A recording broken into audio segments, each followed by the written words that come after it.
கடகராசியில் பிறந்தவர்களா நீங்கள்? இதோ உங்களுக்கான 2025ஆம் ஆண்டுகால பலன்கள். உங்கள் ராசிக்கு 6வது ராசியில் இந்த புத்தாண்டு பிறக்கிறது. எதிரிகளை வீழ்த்தும் வல்லமை உண்டாகும். கராராக பேசி காரியம் சாதிப்பீர்கள். காரியம் ஆக வேண்டும் என்றால் உங்கள் காலை பிடிப்பதும் கையை பிடிப்பதுமாக இருந்த நபர்களை ஒதுக்கி தள்ளுவீர்கள். வீண் ஆடம்பர செலவுகளை குறைப்பீர்கள். சேமிக்கும் அளவிற்கு வருவாய் அதிகரிக்கும். சிலருக்கு அடிப்படை வசதிகள் பெருகும். பழுதான சாதனங்களை மாற்றுவீர்கள். புதிய ஆடை ஆபரணங்களின் சேர்க்கை உண்டு. கணவன் மனைவிக்குள் பாசம் அதிகரிக்கும். மனைவி வழி உறவினர்களால் ஆதாயம் உண்டு. பிள்ளைகளால் பெருமையும் அடைவீர்கள். நண்பர்களின் ஒத்துழைப்பு உண்டு. நெடுநாளாக திட்டமிட்டு கொண்டிருந்த சில காரியங்கள் இப்போது முடிவடையும். செவ்வாய் உங்கள் ராசியிலே அமர்ந்திருக்கும் நேரத்தில் இந்த புத்தாண்டு பிறப்பதால் இனி வெற்றி பாதையில் பயணிப்பீர்கள். இழப்புகள் ஏமாற்றம் போன்ற பாதிப்புகள் விலகும். இதுவரை மனக்கலக்கத்துடன் சோர்ந்து கிடந்த நீங்கள் இனி சுறுசுறுப்பாவீர்கள். எதிர்பார்த்த பணம் கைக்கு வரும். அரைக்குறையாக நின்று போன வேலைகளெல்லாம் முழுமையடையும்.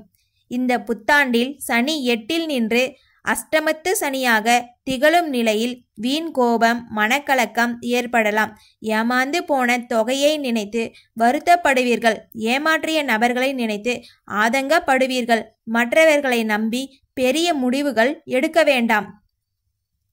குடும்பத்துடன் வெளியூருக்கு செல்லும் முன் கதவுகள் அனைத்தையும் மூடி வைப்பது, ஆபரணங்களை பாதுகாக்க வைப்பது, சமையல் அறையில் கேஸ் இணைப்புகளை சரியாக அணைத்து வைப்பது போன்ற விஷயங்களை கவனத்துடன் நடைமுறைப்படுத்துங்கள்.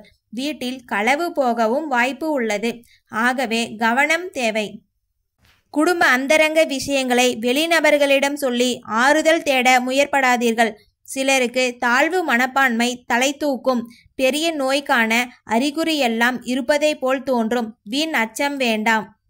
வரவேண்டிய பணம் கைக்கு வரும். புது பதவிகள் தேடி வரும். சிலருக்கு குழந்தை பாக்கியம் கிடைக்கும்.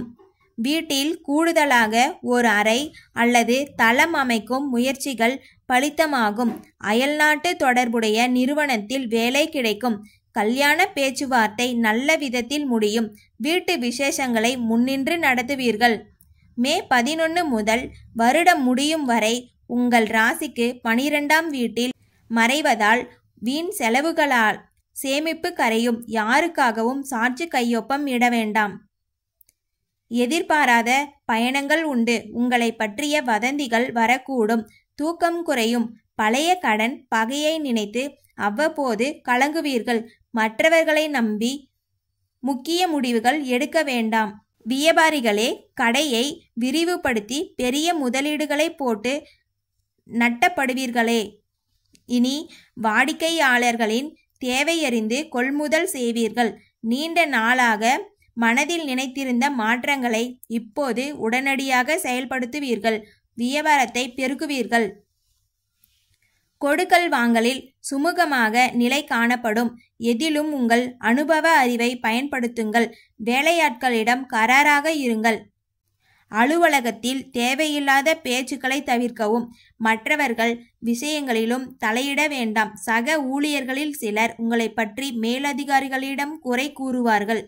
அலுவலகத்தில் எல்லா நடவடிக்கைகளிலும் உஷாராக இருங்கள். சொத்துக்கள் சேரும் காலம் இது. எனினும் ஆவணங்களை சரிபார்த்து முன்பணம் கொடுங்கள். சேமிப்புகள் உயர வாய்ப்பு உண்டு. வீட்டில் சில சுப காரியங்களில் தாமதம் ஏற்பட்டாலும் நிறைவில் சுப முடிவுகளை ஏற்படும். வயதில் மூத்த பெண்மணிகளின் ஆலோசனை உங்களுக்கு பக்க பலமாக இருக்கும்.